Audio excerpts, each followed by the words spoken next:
वृंदावन धाम की, श्री बांके बिहारी लाल की, श्री राधा वल्लभ लाल की, श्री गिरिराज जी महाराज की, श्री यमुने महारानी की, श्री राम नाम महाराज की, श्री महाराज जी की। जय जय श्री राम।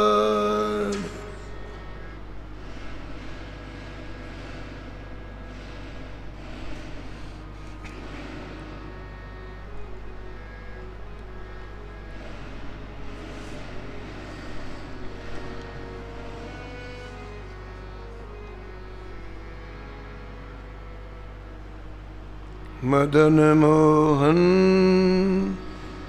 सूरदास की, नाम श्रृंखला जुरी अटल।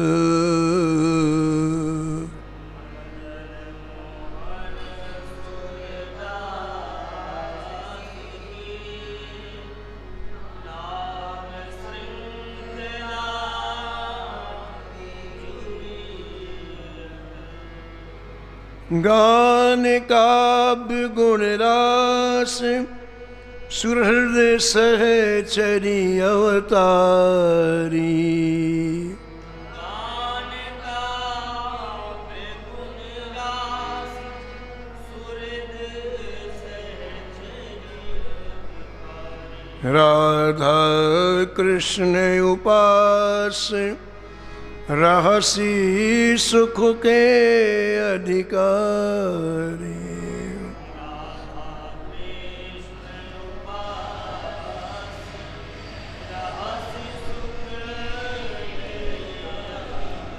नौ रस मुख श्रृंगार, विविध भातिन कर गायो।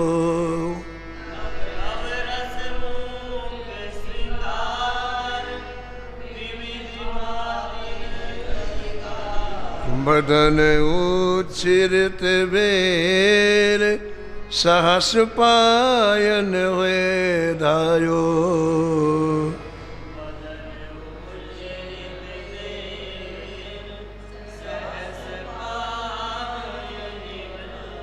अंगीकार की अवधि यह, जो आख्या भ्राता जमलो।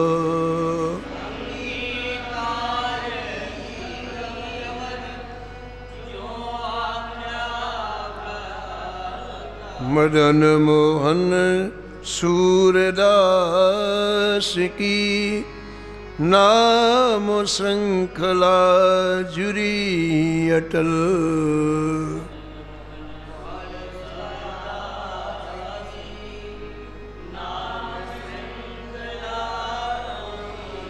मदन मोहन सूरदास की, नाम श्रृंखला जुरी अटल।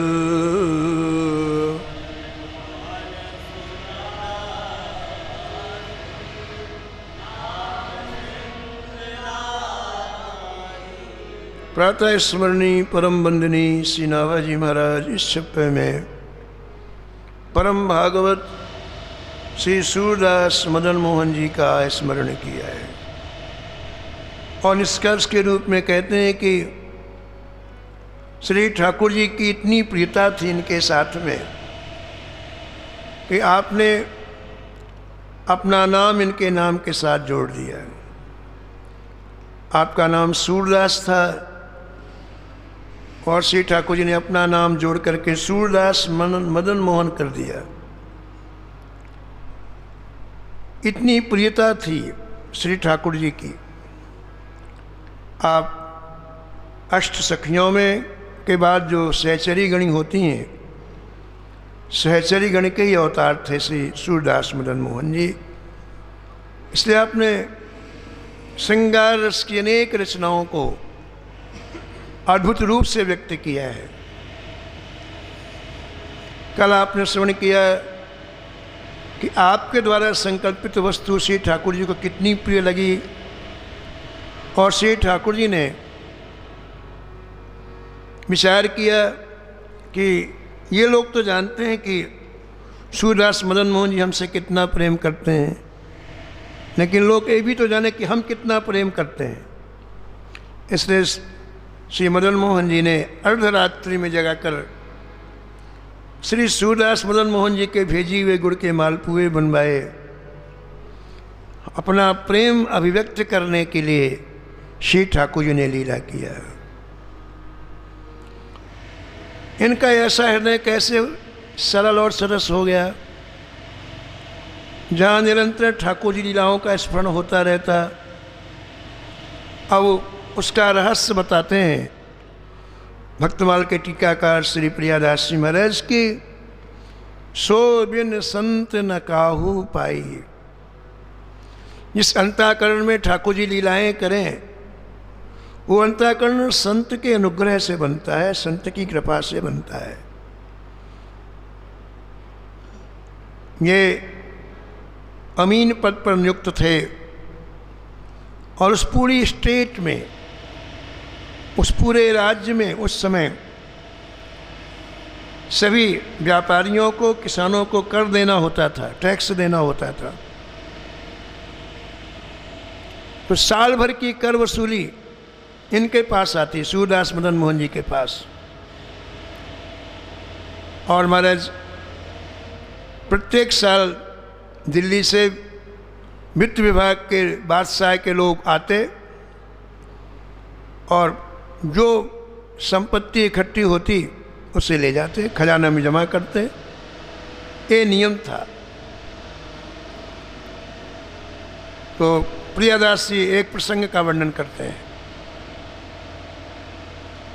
पृथ्वीपति संपत्ति ले साधुन खवाए दई। पृथ्वीपति संपत्ति ले साधुन भई नहीं संकयो निसंक रंग पागे हैं।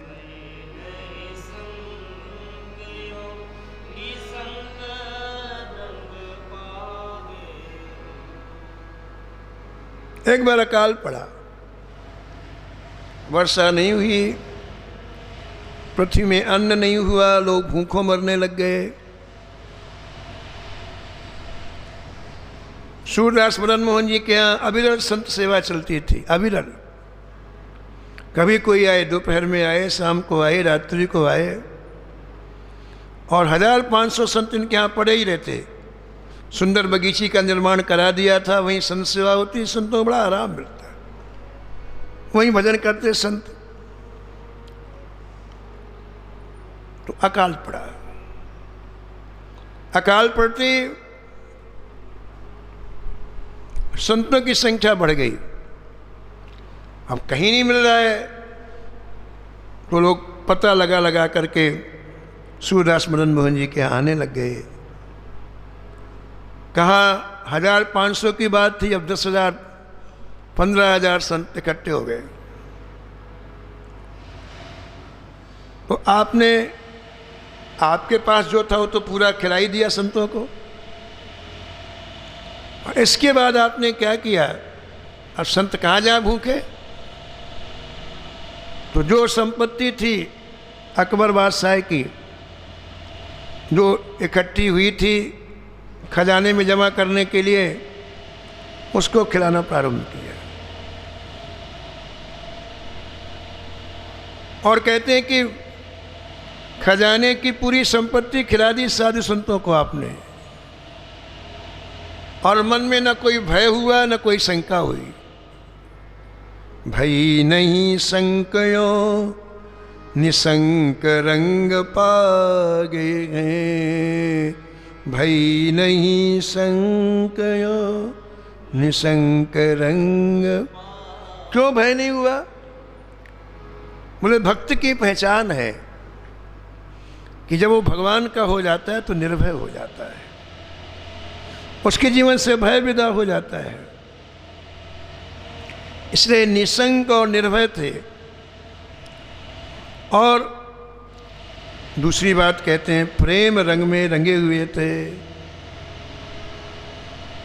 संतों का दर्शन, भगवान का भजन, तीसरा उन्हें कोई चिंतन ही नहीं होता था।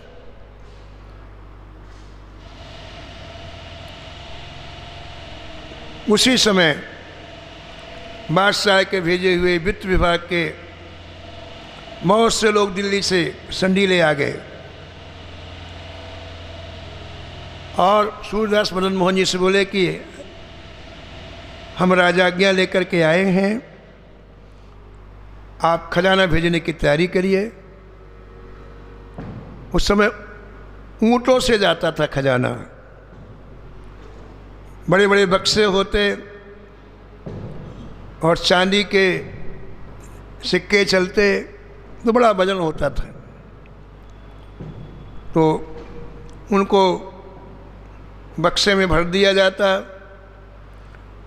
फिर ताला लगाया जाता। ताले के ऊपर सूरदास मदन मोहन की कागज़ की सील लगती, जिसमें रास्ते में कोई खोले नहीं। वो दिल्ली में ही बादशाह के सामने खोला जाता खजाना। अब इन्होंने कहा क्या करना चाहिए, बादशाह का पूरा पैसा तो हमने संतों को खिला दिया, अब क्या करना चाहिए। आपके मन में आया कि ऐसा करते हैं, अभी तो ये आफत टले, आगे का देखा जाएगा। तो जितने बड़ी बड़े संदूकें थे, बाक्स थे बड़े बड़े, हर वर्ष भेजते थे, उनमें आपने ईंट और पत्थर भरवा दिया। वजन ही चाहिए, खुलता तो था नहीं वो रास्ते में। और प्रत्येक बक्से में एक छोटा सा कागज और उसमें 2 पंक्तियां लिख करके रख दिया। 13 लाख संडीले उपजे, 13 लाख सब संतन मिल गट के, सब संतन मिले सूरदास मदन मोहन।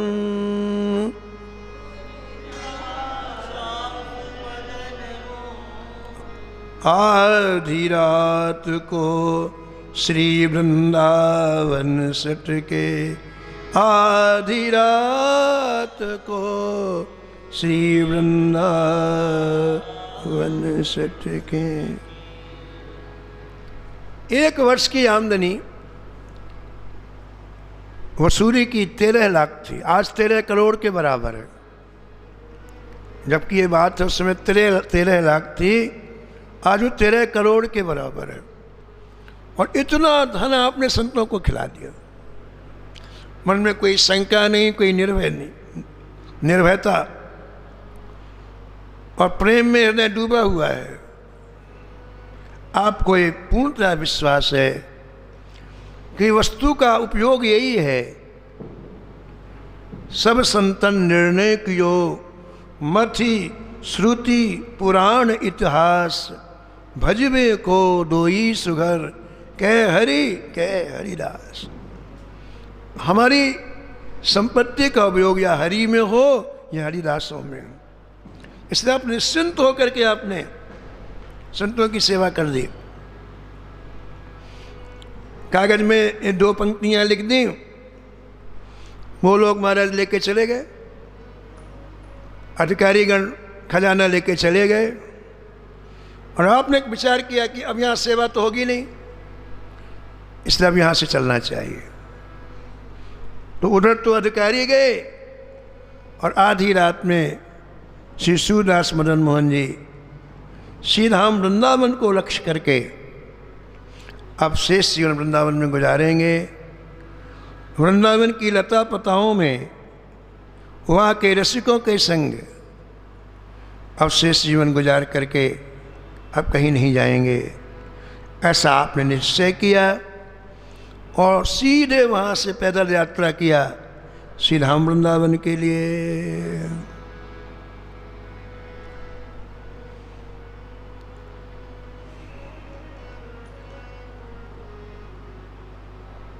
अधिकारीगण और बड़े बड़े बक्से लेकर के दिल्ली पहुँचे बादशाह के दरबार में। बादशाह के सामने बक्से खुलाए गए, सब में मारे ईंट के टुकड़े, पत्थर के टुकड़े और एक कागज का टुकड़ा। बादशाह ने कहा देखो इसमें क्या लिखा है। पढ़ के सुनाया हमारे लोगों ने। 13 लाख संडीले उपजे, सब संतन मिल गटके, सूरदास मदन मोहन आधी रात को श्री वृंदावन सटके। तो बादशाह ने वहाँ अपने प्रजा से कहा, मंत्रियों से कहा, अरे भाई गटके तो गटके, तुम क्यों सटके? अरे खाया तो हमारा खाया, तुम क्यों भाग गए? यहाँ गटके का तात्पर्य होता है कि अत्यंत रुचिकर उत्तम पदार्थ हमने संतों को खिलाए। गटके का तात्पर्य ऐसा नहीं है कि सामान। संतों की सेवा में रुचिकर पदार्थ संतों को खिलाना चाहिए, क्योंकि संतों की जेवा से ठाकुर जी आस्वादन करते हैं, ऐसा भक्तमाल में लिखा है। तो बादशाह का ये कहना था कि भाई गटके संत तो गटके, तुम क्यों सटके? यानी वो अत्यंत ही प्रसन्न था। इन्होंने संत सेवा की तो बादशाह बड़ा प्रसन्न था। इसका मतलब है कि ये बादशाह धार्मिक था। 13 लाख इन्होंने लगाया, उसको बिल्कुल, उसके बहुत सी स्टेटें थी, कोई यहीं पर थोड़ा था। अरबों रुपए की आमदनी थी। तो उसके मन में आया कि देखो हम तो कभी साधु सेवा कर नहीं सकते थे, कम से कम इन्होंने साधु सेवा कर दी। तो उनको उस पद में दोबारा रखना चाहता था बादशाह। तो अकबर बादशाह ने अपने आदमियों को वृंदावन भेजा कि जाओ उन्हें लेकर के आओ और उनसे कहना कि बादशाह ने कहा कि हम तुम्हारी साधु सेवा से अत्यंत प्रसन्न हैं, इसलिए अपने विभाग को पुनः संभालें। तो हमारा एक टीम गई दिल्ली से वृंदावन। खोजते खोजते सूरदास मदन मोहन जी को खोज लिया और जाकर के निवेदन किया, आपको सम्मानपूर्वक बादशाह ने बुलाया है, ये रथ भेजा है आपके लिए, रथ में चढ़ के आप दिल्ली चले। सूरदास मदन मोहन जी बोले, अब मुझे सीधा वृंदावन से कहीं जाने की कोई रुचि नहीं है। मैंने निश्चय किया कि इस शरीर को वृंदावन में की रज में ही मिलाना है, इसलिए मैंने अभी से शरीर को वृंदावन धाम में डाल दिया है। अब कहीं जाने की इच्छा नहीं है, इसलिए आप जाके कह दीजिए कि अब मैं वृंदावन से अन्य कहीं जाने का बिल्कुल इच्छुक नहीं हूँ। मुझे यहाँ की हर चीज़ इतनी प्रिय लगने लग गई, यहाँ की लता, यहाँ की पता, यहाँ के कदम के वृक्ष, यहाँ की यमुना। कहा करूं बैकुंठ ही जाए,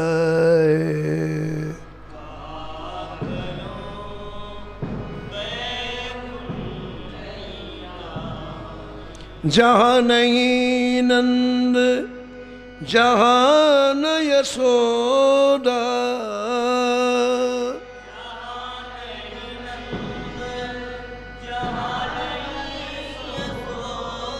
जहाँ न गोपी ग्वाल न गाए।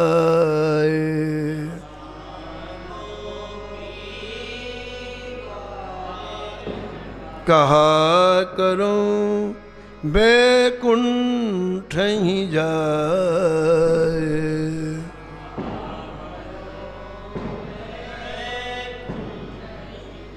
जहाँ नहीं जल यमुना को निर्मल,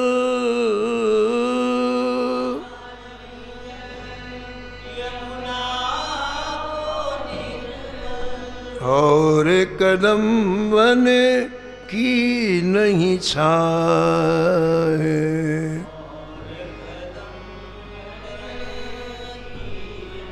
कहाँ करूं वैकुंठ ही जाए।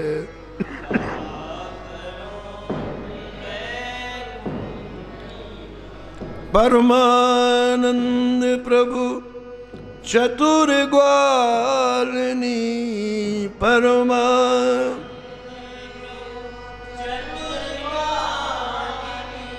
ब्रज रज तज मेरी जाए बलाए।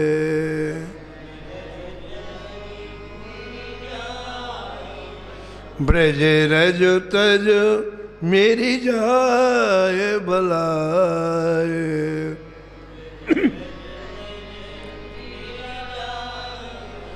कहा करूं वैकुंठ ही जाए।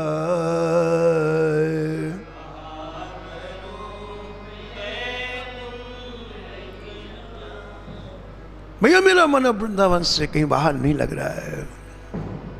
आप बादशाह सलामत को निवेदन कर देना। सेवक लोग वापस आ गए।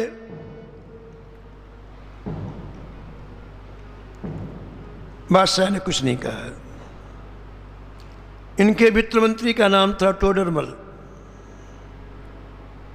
उसके मन में बात आई कि अगर सूरदास मदन मोहन को दंड नहीं दिया जाएगा तो हर व्यक्ति ऐसा करने लग जाएगा, सरकारी खजाना उड़ा देगा और धीरे धीरे परंपरा बन जाएगी। इसलिए इसको बुला के दंड देना बहुत जरूरी है। तो बिना बादशाह के पूछे, बादशाह ने तो नहीं आना, कोई बात नहीं, सिपाहियों को भेजा और कहा इनको पकड़ के लाओ। सूरदास मदन मोहन जी को पकड़ के लाया गया और टोडरमल ने, बड़ा ही दुष्ट एक जेलर था, इसका नाम दस्तम खां था, उसके हवाले कर दिया। बोले इस व्यक्ति को भोजन कम देना, काम ज्यादा कराना।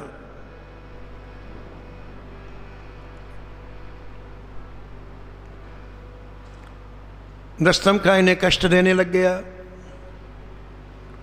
तब आपने एक दिन किसी माध्यम से अपनी बात अकबर बादशाह के पास भेजी।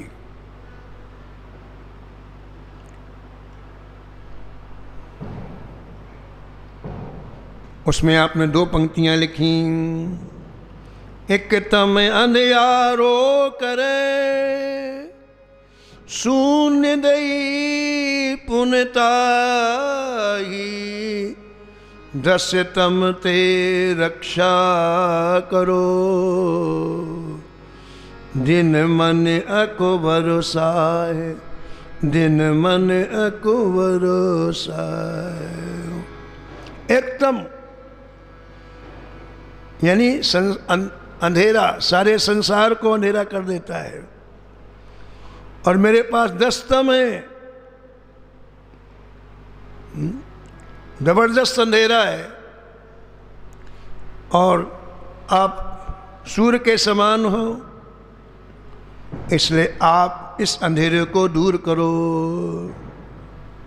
2 पंक्तियां लिख करके किसी के माध्यम से बादशाह के पास भिजवा दी। बादशाह ने पढ़ा, पढ़ करके बहुत खुश हुआ। सूरदास मदन मोहन जी को जेल से बुलाया और कहा देखो हम आपके ऊपर बहुत प्रसन्न हैं, हम आपकी संत सेवा से प्रसन्न होकर के 13 लाख रुपए आपके ऊपर निछावर करते हैं। आप प्रेम से वृंदावन जाओ, अपने प्रिया प्रीतम को रिझाओ। प्रियादास जी लिखते हैं, दोहा लिख दीनो अकबर देख रीझ लीनो, दोहा लिख दीनो अकबर देख रीझ लीनो, जाओ वही ठोर तो पे द्रव्य सब बारो है, तो पे द्रव्य सब बारो है, द्रव्य सब बारो है, द्रव्य सब बारो है, द्रव्य सब बारो है, द्रव्य सब बारो है। सम्मान पूर्वक श्री सूरदास मदन मोहन जी को विदा किया है और आप वहाँ से श्री धाम वृंदावन के लिए बड़ी आतुरता पूर्वक आए। कुछ दिनों के लिए वृंदावन छूट गया तो बहुत ज़्यादा वृंदावन की याद आती सूरदास मदन मोहन जी को। आप श्री धाम वृंदावन आए और आकर के महाराज नुकुंज लीला की माधुरी में डूब गए। ये पावन भूमि ऐसी है जहाँ का कण कण प्रेम में डूबा हुआ है, इसलिए प्रेमियों को इससे सुंदर और कोई स्थल अच्छा नहीं लगता है। नुकुंज लीला की माधुरी में आकर के आपने दिव्य पदों की रचना की। उन पदों के भावों को सुन करके यहाँ का संत समाज अतिशय आह्लादित हुआ, ऐसा प्रियदास जी कहते हैं।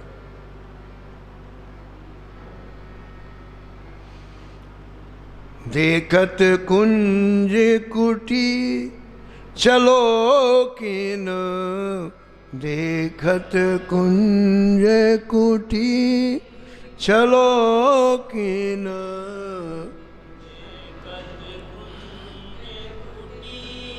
चलो किन, देखत कुंज कुटी चलो किन,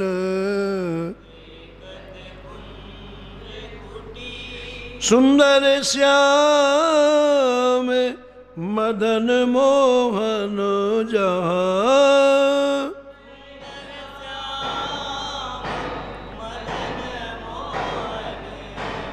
सुंदर श्याम मदन मोहन जहाँ,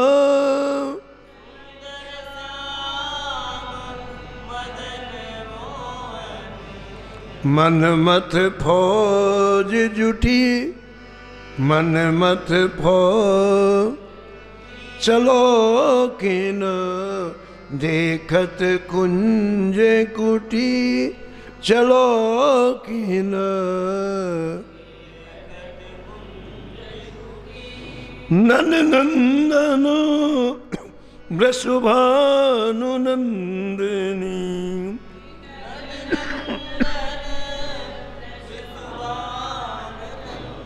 हाँ नंद नंदन वृषभानु नंदिनी,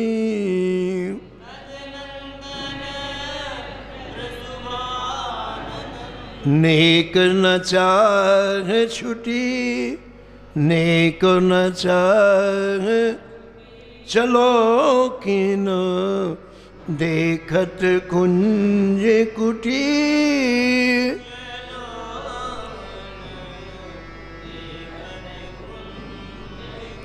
चलो किन, देखत कुंज कुटी।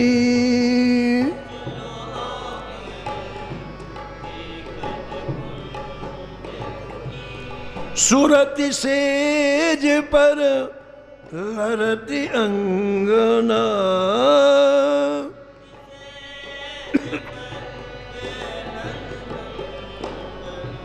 मुक्ता माल टूटी, हाँ मुक्ता माल चलो किन, देखत कुंज कुटी।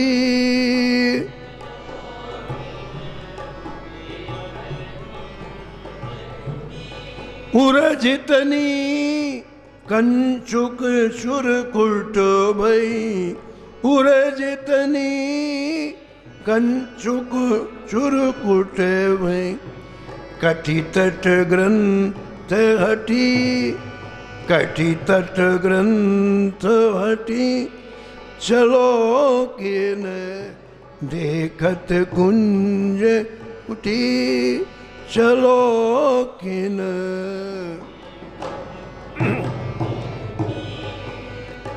चतुर शिरोमन सूर नंद सुत,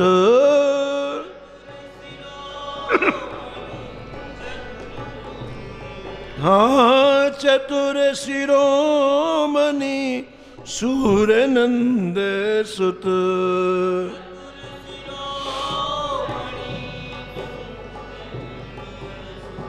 लीनी अधर घुटी, लीनी अधर घुटी, चलो किन देखत कुंज उठी, चलो किन,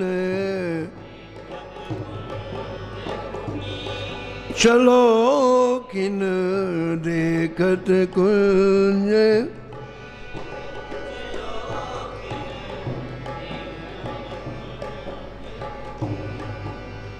श्री निकुंज लीला की माधुरी में मग्न होकर आपने ऐसे न जाने कितने पदों की रचना की।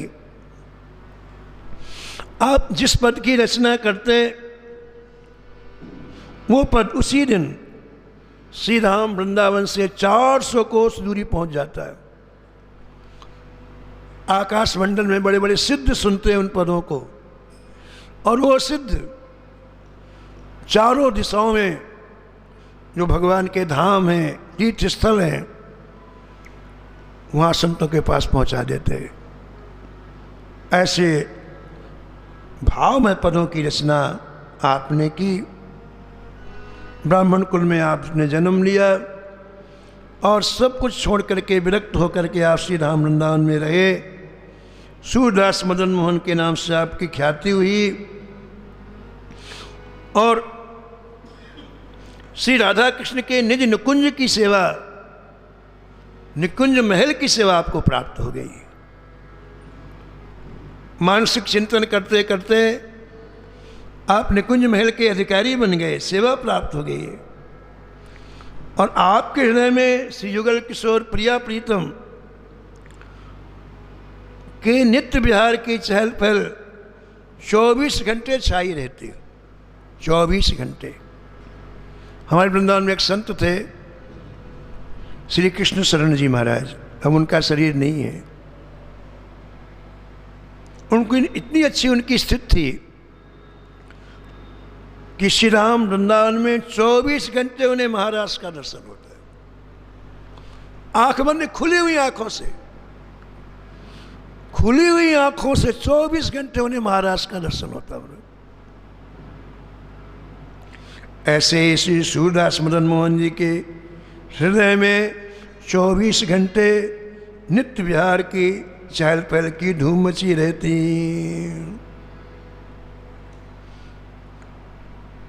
उर्जी कुंडल लट बे सरसों, उर्जी कुंडल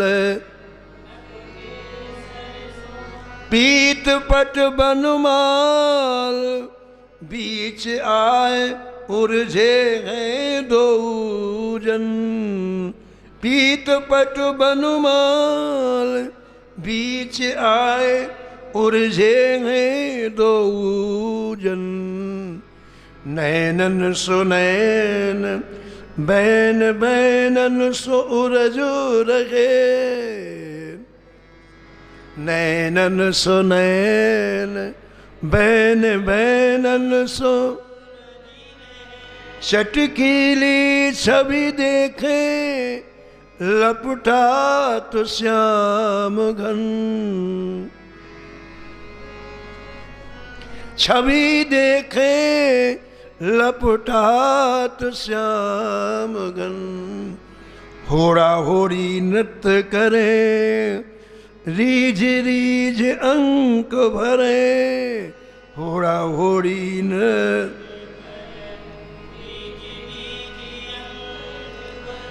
ताता थे थे थे कहत मगन मन, ताता थे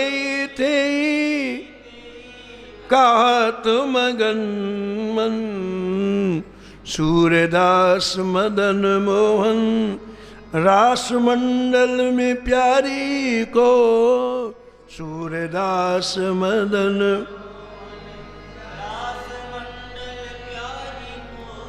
सूरदास मदन मोहन, रास मंडल में प्यारी को, सूरदास मदन मोहन, रास मंडल में आचरल पोषत है श्रम कन, आचरल है श्रम कन, सूरदास मदन मोहन, रास मंडल में प्यारी को, सूरदास मदन मोहन,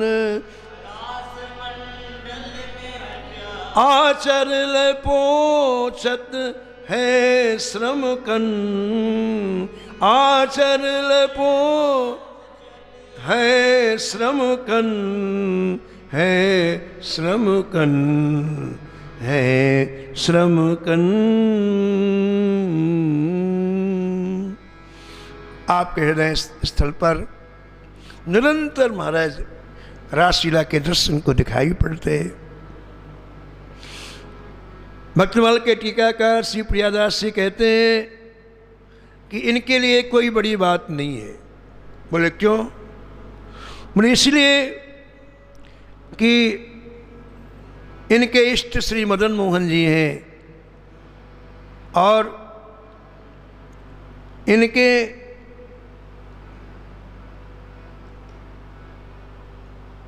अत्यंत प्रिय श्री चैतन्य महाप्रभु जी है।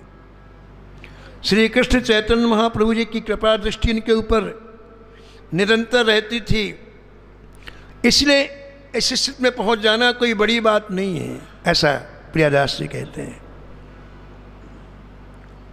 मदन मोहन जू इष्ट इष्ट महाप्रभु अचरज कहा, मदन मोहन जू है इष्ट इष्ट महाप्रभु, मदन मोहन जू है इष्ट इष्ट महाप्रभु अचरज कहा, कृपा दृष्टि अनायास है, अचरज कहा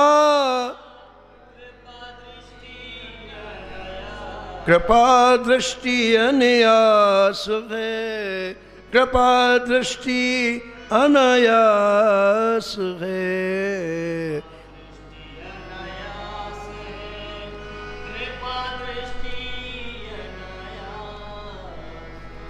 इनकी कृपा दृष्टि जब आपके ऊपर है तो हृदय में युगल की विनोद लीला का उदय होना निश्चित ही है। इस तरह से आप श्री धाम वृंदावन में आपने अपने के क्षण का सदुपयोग किया और मानव जीवन जिससे प्राप्त हुआ है आपने उसका